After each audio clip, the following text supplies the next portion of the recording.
Shalom everybody, my name is Adam Yitzchak and we're going to be learning Matan Torah by the Baal HaSulam. For those who are unfamiliar, the Baal HaSulam was one of the greatest, if not the greatest, spiritual master in the 20th century. I say that because even the greatest of that generation deferred to him for questions regarding the deepest ideas of the Torah and Judaism.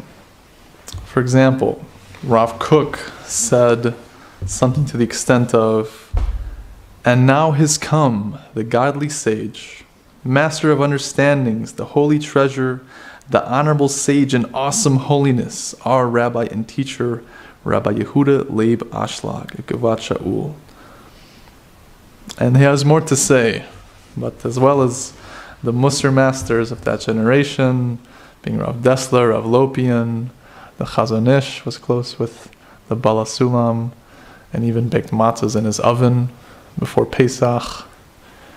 The Beit Yisrael, the Rebbe of Ger, and the list goes on. The Baal HaSulam is Rabbi Yehudah Leib HaLevi Ashlag. He came from Poland, from different schools of Chassidut, particularly of the Porozhov descent. And he was a great student of several Chassidic rabbis. He is named after his magnum opus, which is the Sulam. It's a commentary on the Zohar, which is a translation as well from Aramaic into Hebrew, as well as an illumination of most of the deep teachings within. He also wrote an extensive commentary and reorganization of the Arizal's Eitz Chaim, as he saw that the work had great disorganization, and there was a great need to both organize it and commentate to illuminate those ideas. But in the early 1930s, when he was already living in Israel for a little bit over 10 years at the time, after he had immigrated with his family from Poland, there was waves of consciousness within him that pushed him to write a collection of essays to combat the growing corruption of authors who claimed to know something about Judaism and deep wisdom. And he also wanted to inspire both the religious Jew who did not have a connection to the deep side of the Torah, being the Kabbalah and the inner dimensions, and as well as the non-religious Jew who might not have had any connection to it as well, and perhaps that's why they are expressing their discontent with the culture when really it bears such sweet fruit. So Matan Torah was a collection of essays that were planned to be disseminated throughout Israel in a pamphlet, and for several reasons it didn't make particular circulation in Israel. But after the Baal HaSulam passed away, some years later, it was compiled into a work that we know today as Matan Torah. We're going to be reading from the English translation called Giving, the Essential Teaching of the Kabbalah. And it has commentary from Rabbi Avraham Morechai Gottlieb, who is the current Ashlag Admor of Telstone. After the Baal HaSulam passed away, his students chose his first son to be his successor, as they understood that he was his closest student and someone who attached himself to the Baal HaSulam the most. So 18 days after the Baal HaSulam passed away, they wrote a special document and said, "You are our new sage, our new teacher." And something similar happened to Rabbi Gotlib when, I'll call him the Rebbe Yitzchak, was Rebbe Baruch Sholem Ashlag, the first son of Baal HaSulam, passed away. Throughout the class, I'll be referring to Rabbi Gotlib as the Rebbe Shlita. I don't claim to be an expert in this field whatsoever, nor do I think I'm really teaching anything. I'm really reading from a book and sharing some ideas. I'm really learning with you. And I'm learning with you under the principle of, if you know the Aleph base, then teach the Aleph base. If you know Aleph, teach Aleph. And I know a little bit of Aleph. So on that principle, I'll share what I know, because I think it's so deep and so important. All the more so in these auspicious times in this generation. The essence of Matan Torah is speaking about the main principle of Judaism, which is coming to the state of loving the other. So, let's start. Oh, and also the translator of this work, who has done a masterful job, his name is Arya Siegel, and I have great gratitude to him for such a translation, as this book has been very dear to me and I highly recommend it. You can find it online in most retail bookstores, or at least their websites from what I've seen, Amazon for sure. Please grab a copy, it'll do you good. So the preface to this essay is a quote from Vayikra, or Leviticus 19:18. And love your fellow as yourself. And it says, Rabbi Akiva says, this is a great general principle of the Torah, from Midrash Rabbah, Bereshis, or Genesis, chapter 24. So 3 bullet points before we actually get into the text is 1, love the other as yourself. 2, this is all of the Torah. And 3, how does this principle include mitzvot regarding our relationship with God? The Baal HaSulam begins. This statement of our sages cries out for explanation, for the expression general principle in Hebrew klal implies a number of particulars that come together to make up the general principle. The Rebbe Shlit comments on this and says, the Hebrew word klal is ambiguous. It can mean a principle, or it can refer to the entirety of something. For example, the expression klal Yisrael refers to all the people of Israel. I believe this is a planting seed for whether or not this mitzvah in the Torah of loving your neighbor as yourself is a good thing to do. It's like a principle, or if it's the all-encompassing principle. But we'll get into it further. So as I'll be reading, it cuts into sections from the Baal HaSulam's text, and then the Rebbe Shlit's commentary on the text. So I'll be jumping back and forth, and I'll preface each thing with when I'm jumping back and forth. So we're jumping back into the Baal HaSulam. Thus, when Rabbi Akiva says that the commandment of "and love your fellow as yourself" is a great principle of the Torah, what he means is that the remaining 612 mitzvot of the Torah, together with all its verses, are no more than, nor any less than, the Torah, together that are with all its verses, assimilated are no more than, single commandment nor any less than, and love your Torah, together that are with all its verses, assimilated are no more than. Let's read that again real quick.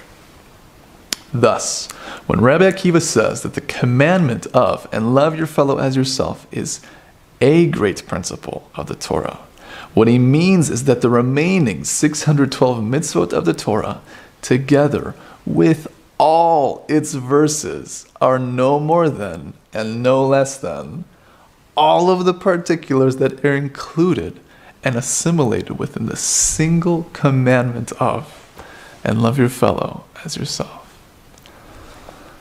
The Rebbe Shlita says the single goal of all of the Torah is to develop in us the character of loving the other.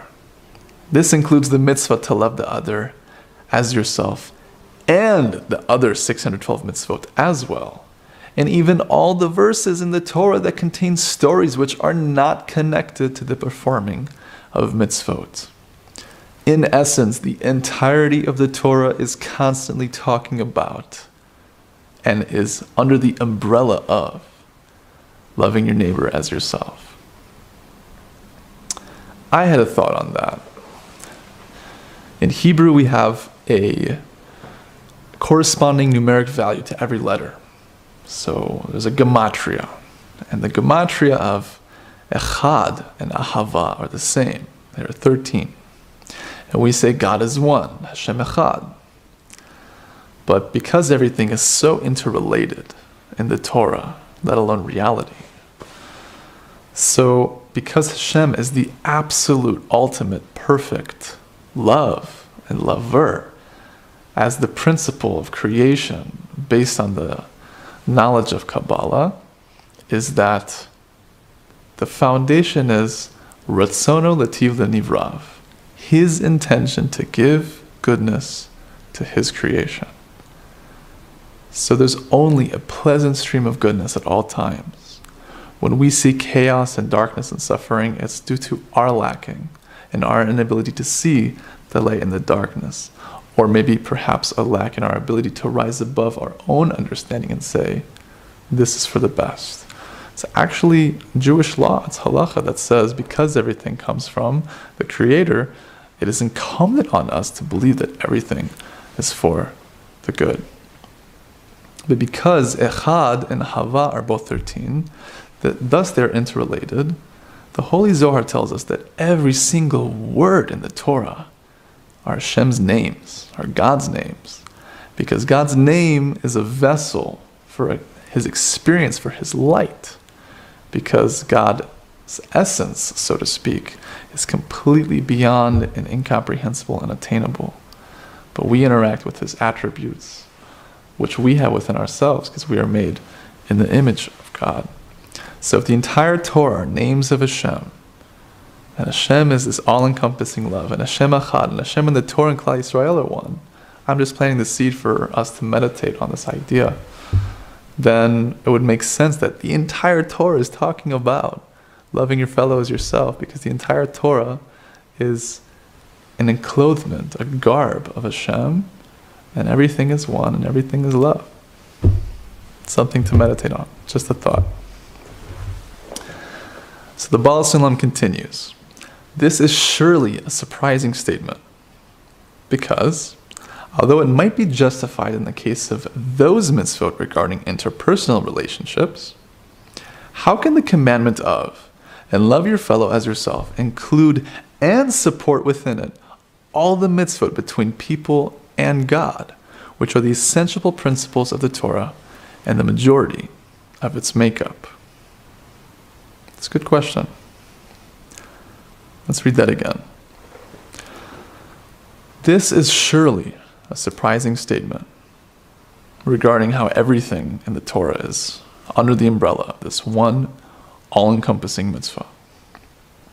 Because, although it might be justified in the case of those mitzvot regarding interpersonal relations, how can the commandment of, and love your fellow as yourself, include and support within it all the mitzvot between people and God, which are the essential principles of the Torah and the majority of its makeup? The Rebbe Shlit says, it makes sense that the interpersonal mitzvot, with all their particulars, such as do not avenge, do not bear a grudge, do not disregard a lost object that can be returned, do not steal, etc., all weave together one common thread. That common thread is the training to acquire a different nature. The nature to be considerate of the other and to truly acknowledge his or her existence. These interpersonal mitzvot create the desire to give selflessly to the other. In plain language, they create love of the other, where loving implies perceiving in the most exaggerated manner the virtues and the significance of the other person. Just as we have high regard for our own significance, so we must recognize that each individual is a completely unique and valuable treasure. But how are the mitzvot between people and God, such as phylacteries, being tefillin, Shabbat, sacrifices, blowing the shofar, connected to this transforming education that we are expected to undergo?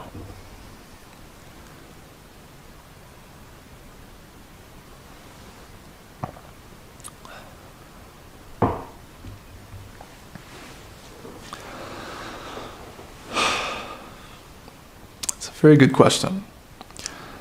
And it's interesting because when we were given the 10 Commandments, the 10 sayings, it's split in half. You have Bein Adam Lachavero, man and his friend, and Bein Adam Lamakom, between man and God. And through our tradition, it's understood that the Creator actually emphasizes and tells us that the mitzvah between man and man is more important. Why? When I pray, or I do something for God, let's say put on the tefillin, or keep the Sabbath, I'm not getting feedback. But when I do something for a friend, for a loved one, or an enemy for that matter, I get feedback.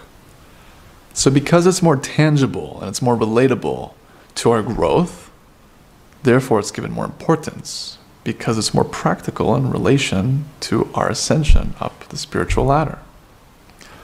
Also, under the notion that we are all one soul and we're all interconnected, therefore every human being is a valuable treasure, as the Rebbe Shlit says here. Because their soul is a part of God on high, so to speak, a chip off the old mountain, as we like to say,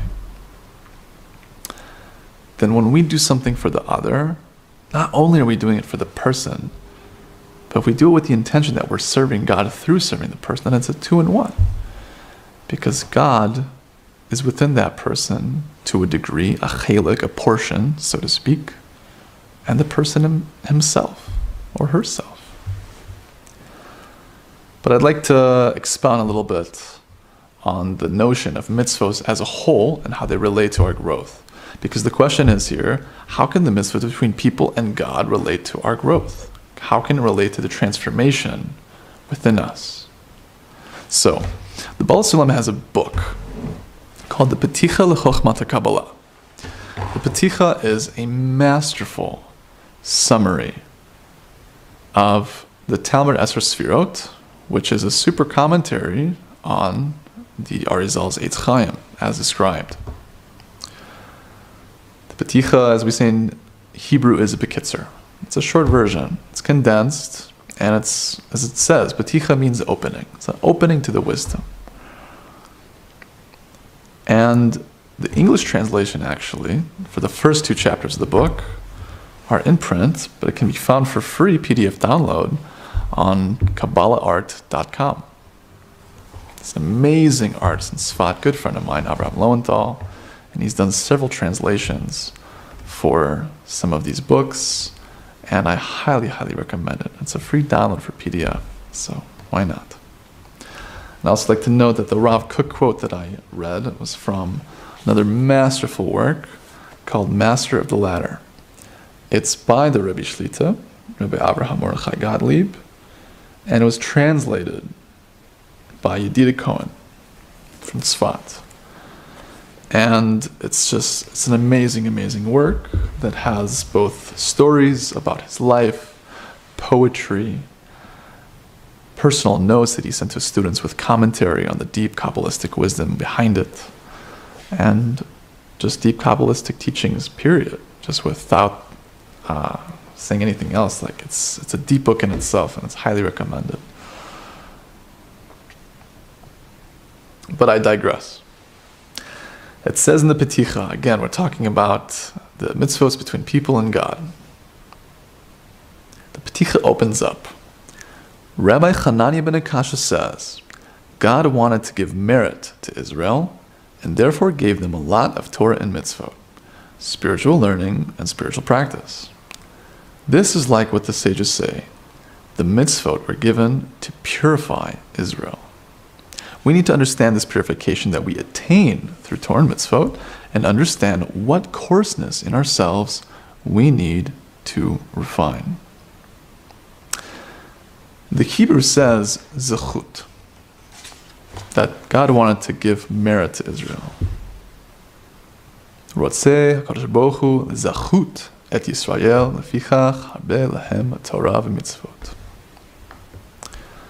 Zechut is, as it says here in the Peticha in the Hebrew, is meloshin chizdochachut, which means to refine.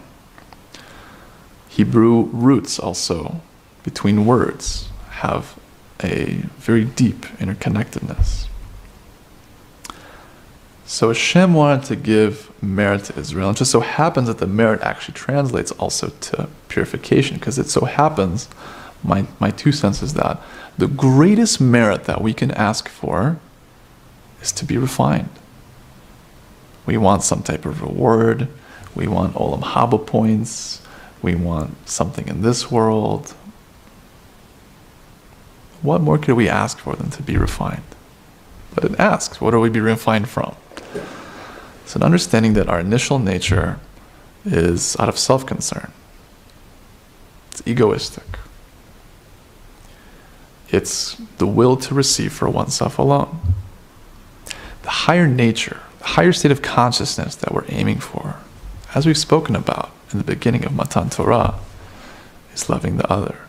It's loving, it's giving, it's being compassionate, it's rising above the ego. So the Torah, as we're taught, was given to us in order to refine us. And that's the greatest merit, because the more refined we are, and the more we rise above our initial nature to become more giving, then we become similar in characteristic to the Creator, who is only giving, because He's perfect. He has no lack. He can't receive. God forbid that He should receive. It's understood, it's supposed to be beyond our understanding, that He does receive nachat ruach from our actions. I like to use the example of a parent receiving a macaroni picture from their kid. You don't need the macaroni picture. It's not fulfilling a lack. You weren't lacking a macaroni picture, but it's cute. Like, you're proud of your child for providing you with such a thing and thinking of you. So too, the Creator has given us lots of opportunities with the mitzvot to achieve this. I've heard the Rebbe Shlit say also, when he was a child in Israel, he'd go to the market, the store. There was one cheese. You go today and there's dozens, if not hundreds of cheeses. That's just cheese, let alone fruits and vegetables and all the myriad of tastes and flavors that we can consume in this lifetime. Wouldn't you expect all the more so spiritually that every single mitzvah has its own flavor? It just so happens that we have to refine ourselves in order to taste it. And that taste happens to be by great, massive amounts of literature telling us the great sweetness behind it.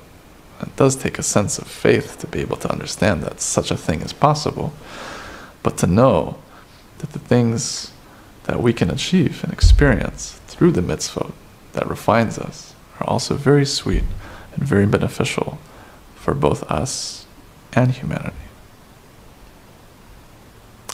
I've also heard the Rebbe say that we are given understanding in order to go above our understanding. Why? Our understanding is intrinsically a part of us. Our understanding, our logic, our reason, it's good, it can be great, it can do us very well. But we are naturally flawed in the sense that we're still working on ourselves. Our essence is pure and untouchable because it's our soul, it's a part of God Himself, so to speak. But in the meantime, as we're working on ourselves, there's a lot to do. There's a lot to accomplish. There's a lot to grow. So our reason, our logic, is flawed. And it's a bitter thing to understand. But when we're asked to do a mitzvah that we understand we're given to 3 million people 3,300 years ago, and it's brought down in an unbroken tradition to today, and is understood as the ultimate way, given it's a divine document to refine ourselves, so too, sometimes it takes going beyond our understanding and saying, let me try, let me investigate, because my understanding and my logic can only go so far. Okay, I think this is a good place to end for today. It's a good start to our learning together. The next class will be about Hillel the Elder. Also talking about this notion that loving the other is the entirety of the Torah. And we get into some very deep ideas regarding our goals and our essence and how to get to this amazing place of loving the other. More importantly, it's talking about an illumination of the Torah that I really wish everyone knew. And I'll keep it at that for now. Looking forward.